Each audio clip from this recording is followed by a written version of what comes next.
mo kí gbogbo yẹn lólùfẹ́ Àjọ Ọmọdé. Ẹnìkan ló pè mí tó ní àbẹ̀rù ń bà mí ni. Wọ́n ní sáwò lọ́nà wo. Ó ní òun rí pé mi sọ̀rọ̀ nípa ọ̀rọ̀ Ìbà Gani Adams àti Olóyè Sunday Igboho mọ́.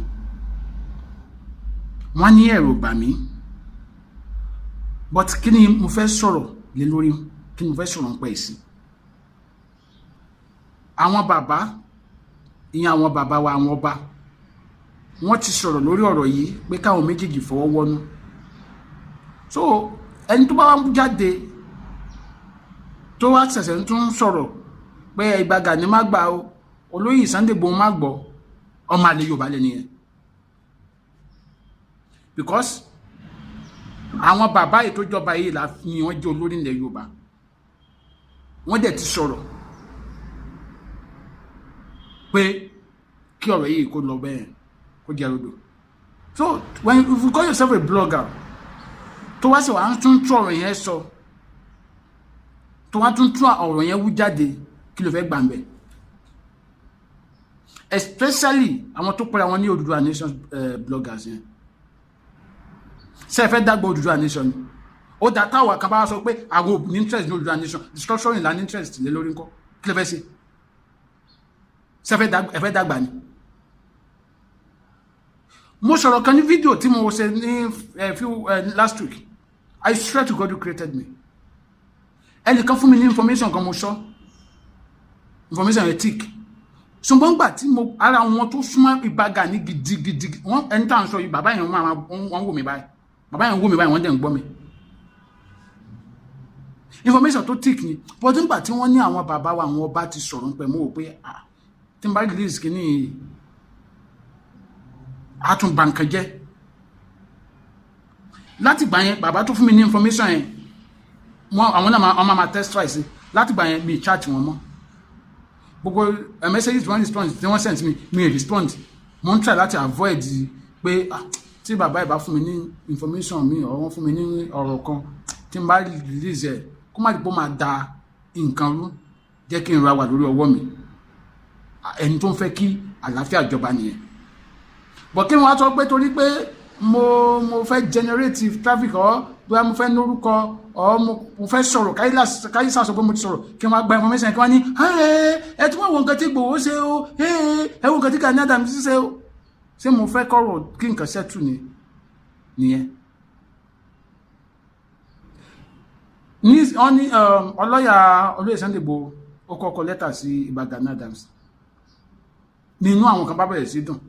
Ọlọ́run ti mú Gani Adams o, ọlọ́ta Gani Adams máa ṣe gbá o, ọlọ́ta inú wọn máa ń dùn. Lẹ́ gbogbo wọn náà bá ní ìṣòro láti last 2 years nígbà mi ìṣòro, I didn't say anything lórí ọ̀rọ̀ yẹn. Kẹfọ́ lé rọyìn. Torí kàlàfíà ìjọba làwọn wà after. Nísìn Abíọ́lá ṣe kíní kan lórúkọ lọ́yà Olóyè Sunday Igboho yẹn. Ó tún ti kọ lẹ́tà mi, second letter sí Ìbà Gani Adams. Lẹ́tà tó tẹ̀ wá kọ ní ilé ó tẹ̀ wá wà òkè. Pé kí Ìbà Gani jáde, kí wọ́n wá fi ẹnu wọn túbà lórí ẹ̀rọ ayélujára ní gbangba. Àkọ́kọ́, mi sọ wípé mo gbè sẹ́yìn anybody. Mi ò gbè sẹ́yìn anybody. Ṣùgbọ́n àlàáfíà lèmi ń pè fún. Tó bá jẹ́ pé nǹkan tó máa yanjú ọ̀rọ̀ nìyẹn, Ìbà Gani ẹ ṣé. Bẹ́ẹ̀ ni, tó bá jẹ́ pé nǹkan tó máa yanjú ọ̀rọ̀ nìyẹn, ẹ ṣé. Plus kan tó yẹ kó jẹ́ priority yín gẹ́gẹ́ bí Ààrẹ Ọ̀nà Kakanfò ilẹ̀ Yorùbá ni pé bá àlàáfíà ṣe máa jọba ilẹ̀ Yorùbá. Ẹ wo ní ọ̀sẹ̀ tó kọjá, àwọn tó ń gbéyàn wọ́n lọ gbé àwọn kan nínú church ní Ogun State. Sáwọn kankan ló bí àwọn èèyàn ni. Wọ́n nọ́kọ, wọ́n níyàwó, wọ́n nọ́mọ, wọ́n nóbì. Lẹ́nu ìgbà tí ọ̀rọ̀ yìí ti ń ṣẹlẹ̀ báyìí, a lè ka oyè àwọn èèyàn tí wọ́n ti jí gbé. A lè ka oyè àwọn èèyàn tí wọ́n ti jí gbé. Nǹkan tó ń dùn àwa nìyẹn. Tó bá jẹ́ pé nǹkan tí ó máa yanjú ọ̀rọ̀ nìyẹn, Ìbà Gani ẹ má bínú sá Ààrẹ Ọ̀nà Kakanfò, ẹ̀yin tẹ́ súnmọ́ wọn ẹ̀yin bàbá mi tẹ́ súnmọ́ wọn tẹ́ dẹ̀ súnmọ́ mi ẹ̀yin bàbá mi ẹ jọ̀ọ́ mo bẹ̀ yín ni ẹ̀yin bàbá mi fẹ́ dárúkọ bọ̀ mo ní àwọn bàbá tó pé wọ́n jọ ń kọwọ́ àwọn àti bàbá Gani jọ ń kọwọ́ bá wo kan náà ni tẹ́ dẹ̀ máa ń wo fídíò mi mo bẹ̀ yín mo fi alálẹ̀lẹ̀ Yorùbá bẹ̀ yín ẹ bá mi share fídíò yìí ẹ bá mi tag wọn ẹ jọ̀ọ́ ẹ má wò pé ọmọdé ló ń sọ̀rọ̀ tó bá yẹ pé nǹkan tó máa yanjú ọ̀rọ̀ ẹ nìyẹn kí wọ́n ṣe ọ̀rọ̀ àlàáfíà ilẹ̀ Yorùbá ó gbọ́dọ̀ jẹ́ anybody tó bá ń sọ pé òun ń jà fún ìran Yorùbá ó gbọ́dọ̀ jẹ́ lógún ó bá jọba ó bá jẹ́ jóyè ó bá jọ lóṣèlú even kó jẹ́ blogger gan ó kó jẹ́ media personnel tó bá jẹ́ pé òun sọ pé ìran Yorùbá ló ń jà fún ọ̀rọ̀ Yorùbá yẹn gbọ́dọ̀ jẹ́ lógún because a lè continue bí eléyìí mo ti sọ distraction lọ̀rọ̀ yìí fẹ́ jẹ́ fún wa dáàbò dé pé ẹni tó release video yẹn tó rí lọ́jọ́ yẹn a kì í gbọ́ búburú lẹ́nu abọ́ rẹ̀ ṣùgbọ́n ìbàjẹ́ burúkú ló ṣe torí kíní báyìí ti ń distract wa ó ti ń distract wa gan gidi nǹkan tó yẹ ká ràn àrán mọ́ lágbà tó rẹ̀ ti ṣẹlẹ̀ yẹn rí pé bí egungun olóyè Sunday Igboho ṣe ń lé tẹ́lẹ̀tẹ́lẹ̀ lórí ọ̀rọ̀ abúlé Yorùbá kò lé mọ́ torí wọ́n ti gbé yẹn sílẹ̀ sìn ọ̀rọ̀ pé ẹnìkan bá wọn lórúkọ jẹ́ ni wọ́n rán kìíní ni wọ́n sọ bẹ́ẹ̀ gbogbo ibà Gani Adams náà ṣe ń lé tẹ́lẹ̀ lórí ọ̀rọ̀ bí ilẹ̀ Yorùbá sì máa ní ìsinmi kó egungun lè gòràn mọ́ ọ̀rọ̀ tọ́pìkì ló ń kálukú ń bá kiri nǹkan dẹ̀ ń bàjẹ́ lọ àwọn tó ń ṣiṣẹ́ bí ń ṣiṣẹ́ ibi lọ wọ́n ń gbé àwọn èèyàn lójoojúmọ́ ẹjọ́ báwo la ti fẹ́ wá ojútùú sí yẹn ìyẹn lèmi wà concern nípa wà lẹ́tàlẹ̀ súnmọ́ bí láì má bínú yá mi má pè dáadáa ẹ má bínú ṣùgbọ́n nǹkan tí èmi torí Yorùbá ọlọ́mọ yẹ kí búburú kàn wá ẹjọ́ mo bẹ̀ wá ẹ̀yin bàbá wa tẹ́ jẹ́ lọ́ba tẹ́ jẹ́ lóyè tó bá jẹ́ wípé ẹ máa pe Ìbà Gani jókòó báyìí ẹ pe olóyè Sunday Igboho jókòó báyìí ẹ wá parí ẹ̀ fún wọn kó má jọrọ òkèèrè kí Ìbà Gani dẹ̀ ní ó dáa Igboho ọ̀bí ọ̀rẹ́ mi bí àbó mi ni má bínú nǹkan tí mo sọ o kò sẹ́ni tó lè sọ̀rọ̀ kọjá yẹn gbà mí má bínú kí olóyè Sunday Igboho mo ti dáríjì yín o ká mọ̀ pé lóòótọ́ ló ti dáríjì wọn ó ti tán káwọn wọn mi ìwà wò pé ókè kí wàá làwọn fẹ́ ṣe láti gbalẹ̀ Yorùbá sílẹ̀ láti dẹ́kun gbogbo àǹjínigbé yìí ńgbà mo rántí lẹ́jọ́ mẹ́ta ìyàwó ààrẹ wa ó ní kí àwọn èèyàn padà sí oko kán lọ́ọ́ máa dáko ẹjọ́ sí àwọn oko tí wọ́n jẹ́ káwọn èèyàn wọ̀ náà fẹ́ lọ́ọ́ máa dá ṣé oko tí ilé wọn kò sẹ́ni tí wọ́n bí dálẹ̀ Yorùbá lọ́wọ́lọ́wọ́ táwa aago méje gbọ́dọ̀ lùbá lóko mọ́ ẹ̀dẹ̀ ní ká máa dáko ẹ̀dẹ̀ ní ká padà sí àgbẹ̀ ṣé oko táwọn èèyàn fi owó iyebíye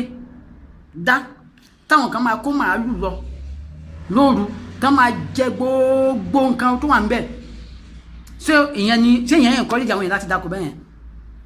àbílẹ̀ téèyàn máa wà ní oko táwọn kan máa dédé kí ẹni ẹmọ́lẹ̀ tán máa jí gbé tán máa ní kó lọ máa wá millions wa ṣé ìyẹn encourage èèyàn láti dá oko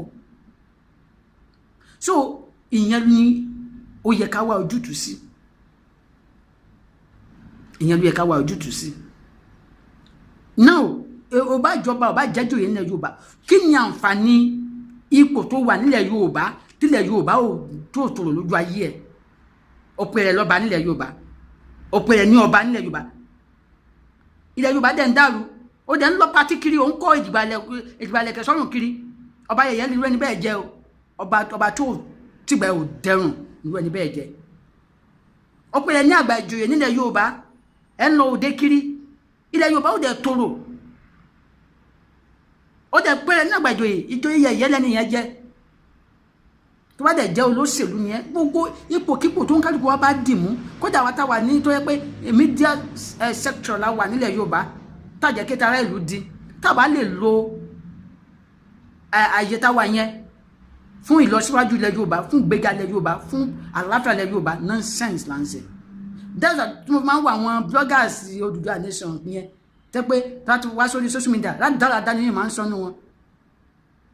látòrí Lady K gan Lady K yín àti Yèyé Dára onírọ́ tó wà ní Germany yẹn àti bọ̀bọ̀ tó pèlè ní àròlé 1010 tó wà ní South Africa yẹn àti BGI bàbá gbàgede mọ̀ nonsense ó lè gbogbo yín ọgbọ́n bẹ́ẹ̀ ṣe máa wá topic tó bá ń trend táwọn èèyàn máa click lórí fídíò yín táwọn máa gbówó lórí YouTube àti Facebook lẹ́yìn bá kiri because ẹ̀yin ò ronú bí nǹkan ṣe máa settle rí ẹ̀rú náà sí ni Yorùbá ní àgbà ò sí ìlú bàjẹ́ bá lélẹ̀ tó kú ilé dáwọ́rọ́ èèyàn gidi máa ń ronú bí nǹkan ṣe máa settle ni kì í ṣe bí nǹkan ṣe máa fẹ̀jú sí. àwọn méjì tá a sì mọ̀ yeah we have so many powerful heroes in Yorùbá land but gbogbo wọn kọ́ ló ní àyà àti jáde náà gbogbo wọn kọ́ ló ní àyà àti jáde àwọn méjì tá a sì gbójúlé nílẹ̀ Yorùbá pé yes àwọn heroes wà lè tí wọ́n jáde tí wọ́n ní àyà nínú ojú ogun lọ pé wọ́n ní àyà tí wọ́n dẹ̀ ní followers làwọn méjì yẹn àwọn méjì yẹn wọ́n wà á gún ẹ̀yìn kan wọ́n rúná sí ó gbọ́dọ̀ gbà ó gbọ́dọ̀ gbọ́ gbé lọ kóòtù ni gbé lọ ilé ẹjọ́ ni máàkì mọ́ ọ̀tá ẹ̀ ni ó fẹ́ ṣe kíni ẹ̀ wọ́n rúná sí ẹ̀ dẹ̀ ní ẹ̀ ń jà fúnlẹ̀ Yorùbá ẹ̀yin fẹ́ gbà ràn Yorùbá lẹ̀ Yorùbá sọ wípé òṣùṣọ́wọ̀ ló máa ń gba ilẹ̀ tó máa ń mo ti ṣe ewì tí mo ti ṣe fún Gani mo ti ṣe ewì mo ṣe fún olóyè Sunday Igboho lórí ọ̀rọ̀ yìí pé òṣùṣọ́wọ̀ ló máa ń gba ilẹ̀ tó fi lè mọ́ ìgbà ẹ̀kẹ́ ló máa ń ro ilé o ẹ̀kẹ́ kan báyìí ò lè ro ilé ìjọ ta wà ní ṣọ̀kan gan Yorùbá ilẹ̀ Yorùbá ò tí ì rí bó ṣe kó rí ká má sọ pé ìgbà tó bá pín yẹlẹyẹlẹ ẹ wá nítorí pé ẹ fẹ́ gbòdùdù nation ni ṣé ẹ lè dàgbà ni mo wà lára àwọn tó fẹ́ kí ilẹ̀ Yorùbá ní òmìnira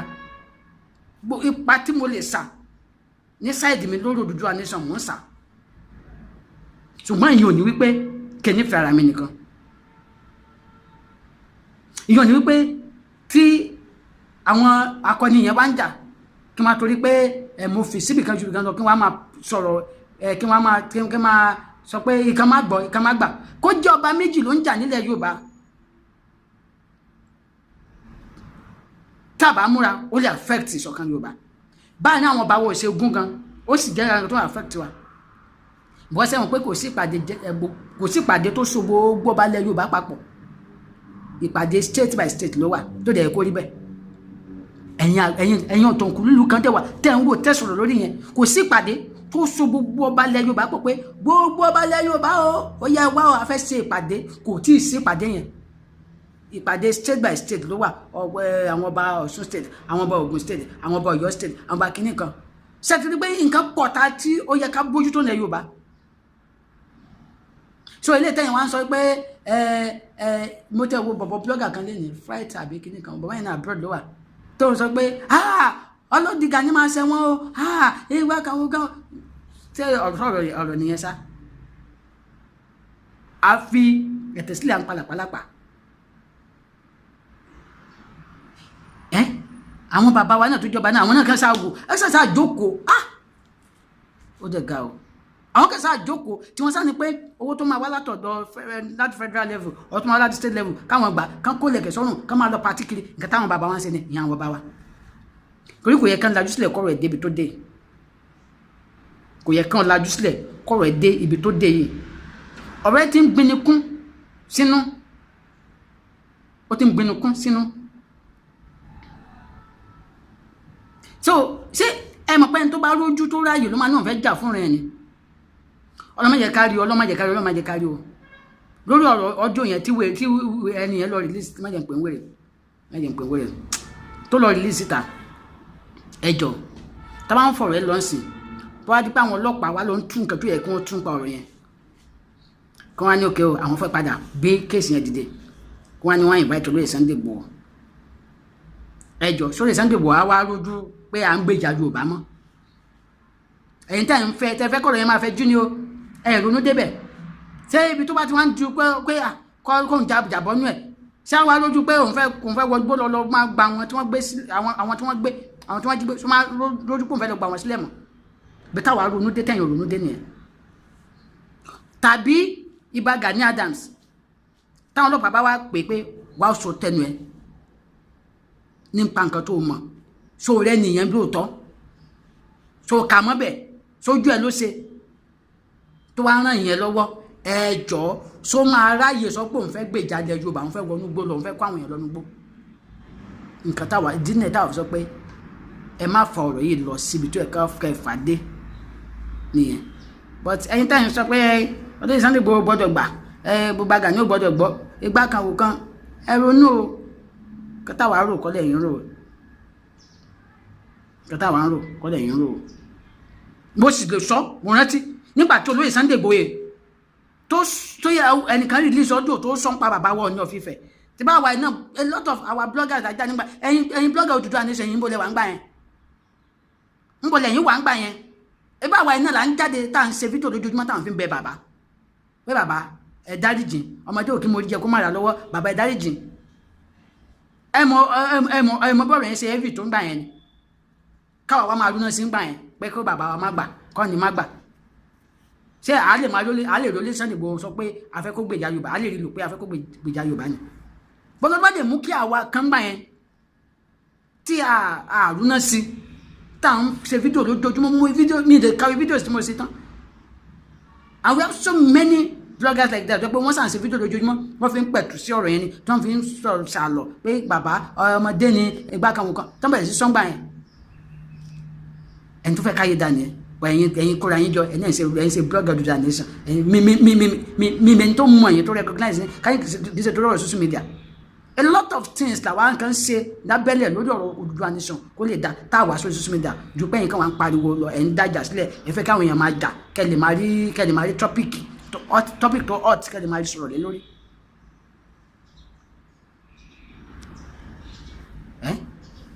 ẹ máa sọ kábàkábà látòrí lè dìkẹ́ mo sì ń sọ yèyé dára àrólé bàbá tẹ́ntẹ́n bàbá gbàgede mọ̀ ó tún sì kù àwọn méjì kan bọ̀bọ̀ ẹlẹ́ni yamayama tí omíyalé tó padà lọ join nígbà tó rówó tó náà wá sẹ̀ wọ́n ń ta sí Gani lẹ́nìí Gani tó lè bí ẹ tó wá sẹ̀ wọ́n náà ń sọ pé Gani tẹ́ omíyalé ń sọ pé Gani tí àṣà bá wà nílẹ̀ Yorùbá sọ yẹ kí omíyalé ọmọ kékeré yẹn máa sọ pé Gani tẹ́ kó máa larúkọ mọ́ Gani lórí kó máa sọ pé ó tẹ́ àṣà wà nílẹ̀ Yorùbá nìyẹn ọmọ tó bá jẹ́ ọmọ tí wọ́n tọ́ nílé eré tó wá láti lè tó jọmọ lúàbí ó yẹ kó lanu ẹ̀ kó sọ ọ̀rọ̀ yẹn omíyalé tó yẹ pé ìgbà tó rówó tán ó padà lọ jọ́nà àwọn kẹtọ́ kóra àwọn jọ̀pọ̀ náà wọ́n ṣe aṣíwájú bloggers tó kò ní ẹ̀yàn àwọn Odùduwà nation gbà yẹn gbà tó rówó tán tó lọ ń campaign tó rówó rẹ̀ ń sọ pé Gani tẹ́ ó mà ga o gbogbo ẹ̀ tí wàá dàrú ní Yorùbá báyìí so ẹjọ́ ẹ jẹ́ ká mọ̀ nǹkan tá à ń ṣe tá à ń sọ Odùduwà nation ẹ̀yin nìkan kọ́ lẹ̀ ń ṣe ẹ ti fẹ́ máa fi mú sú àwọn èèyàn gan pẹ̀lú ìwà yín tó ní ìtumọ̀ tẹ́ ń wù pẹ̀lú rábàràbà tẹ́ ń ṣe lórí social media ẹ fẹ́ máa torí àwọn èèyàn gidi wà nídìí Odùduwà nation àwọn èèyàn gidi our decent people responsible people tẹ́lẹ̀ ní wọn kọ́ máa ṣe yamayama lórí social media so nǹkan tí mi fẹ́ sọ nìyẹn then bàbá mi tí ẹ má bínú tí mo nǹkan mẹ́sẹ̀gì nípa ọ̀rọ̀ àwọn information ẹ má bínú sà mí sí àfojúdi tẹ́lẹ̀ mo fà sẹ́yìn tẹ́lẹ̀ mo mọ̀mọ́ ṣe intentionally pé torí pé wọ́n ní àwọn bàbá ti sọ̀rọ̀ nípa ẹ̀ àwọn bàbá ti sọ̀rọ̀ nípa ẹ̀ pé kò ní kí n sọ̀rọ̀ nípa ẹ̀ mọ́ wọ́n má dàbẹ̀ ni pé àwọn ẹ̀mọ́ máa wò níwò pé ilé tó ń rúná sí ni èmi ò kí rúná sí nǹkan mi ò kí rúná sí nǹkan kílẹ̀ Yorùbá dalẹ̀ mi wà fún that's why mo máa ń wọ àwọn míì tí wọ́n máa kó lẹ̀kẹ̀ sọ́run kiri tí wọ́n máa kó lẹ̀kẹ̀ sọ́run kiri ó yẹ gbogbo ilé ayé náà ti fúnra wọn tán kò dẹ̀ sí contributions kan possible contribution kan tí wọ́n ti contribute sílẹ̀ Yorùbá kò sí àǹfààní kan tí ilẹ̀ Yorùbá jẹ lára wọn rí gbogbo iye ilé ayé gbogbo táìtù ilé ayé ọwọ́ àwọn lóní gbogbo lẹ̀kẹ̀ ayé náà ti rà lẹ̀kẹ̀ tọ́lọ́jà gbogbo agbádá ni wọ́n ti rán tán wọn ní contribution kékeré kan àìtọ́ contribution sílẹ̀ Yorùbá rí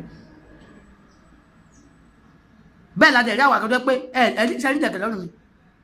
ẹ̀rí lọ́wọ́ mi ẹ̀rí agbádá lọ́rùn mi mo ṣe kéré tó yìí mo ti ń pè fún ìlọsíwájú ilẹ̀ Yorùbá kì í ṣe ní kí sànà so kò dìgbà tó bá kó gbogbo lẹ̀kẹ̀ ayé sọ́run kó tó wà relevant in the society kò dìgbà tó bá kó gbogbo agbádá ayé sọ́run kò dìgbà tí o bá wá sórí social media tó wá pariwo kò dìgbà tí o bá gba gbogbo táìtù ayé ìwọ ni dr honorable kìnnì kan gba gbogbo táìtù láyé ìgbà yẹn kọ́ ló tó wúlò fún rẹ o àwọn mọ àwọn tó ń jà fún rẹ Yorùbá tí wọ́n ní táìtù kankan àjẹmọ́ tó yẹ pé olè ni wọ́n nǹkan tó máa jẹ ni wọ́n wá. Bàbá kan wà ní Germany Dr. Fatoki Adébáyọ̀ bàbá yẹn kó ẹgbẹ́ kan jọ kó ẹgbẹ́ yẹn ní ìgbélárugẹ àṣà Yorùbá mo fẹ́ fi ṣe example náà nínú ẹgbẹ́ yẹn ọ̀pọ̀lọpọ̀ ìgbésẹ̀ ni bàbá yẹn ti gbé àwọn òkìkí sọ̀rọ̀ Oòduà nation mọ̀ ń sọ̀rọ̀ pé àwọn kó àjẹ́ pé wọ́n ń ṣe gudugudu méje pẹ̀lú yàyà mẹ́fà lórí kílẹ̀ Yorùbá lè lọ síwájú bàbá yẹn ti gbé oríṣiríṣi ètò ló máa ń ṣe lórí ìlọsíwájú ilẹ̀ Yorùbá ẹ̀ẹ́dẹ̀ lè rí bàbá yẹn kó máa kó agbádá sọ́rùn kiri kó máa lọ pati kiri kó máa ní àwa láwa ń bẹ̀ àwa ní gbánilẹ̀ Yorùbá we have so many people like that pé wọ́n ń ṣe nǹkan sílẹ̀ Yorùbá tí wọ́n ń ṣe nǹkan fún ìran Yorùbá tí wọ́n dẹ̀ wọ́n máa pariwo tí wọ́n dẹ̀ kó táìtù sọ́rùn kiri kẹ́rì pé àwọn kan wà tó pé wọ́n ń jà fún ìran Yorùbá ní ọ̀nà míì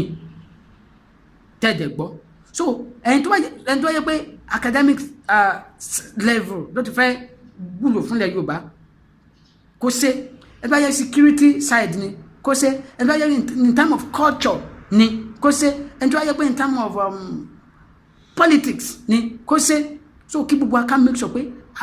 are relevant nínú ìran wa lágbára Ọlọ́run ọba ojú òní tí wọ́n á lè Yorùbá. I still remember my humble self. This is Ade Omade. Please help me to share this video and please as well kindly follow my page and don't forget to subscribe to my YouTube channel Ade Omade TV on YouTube. Bye.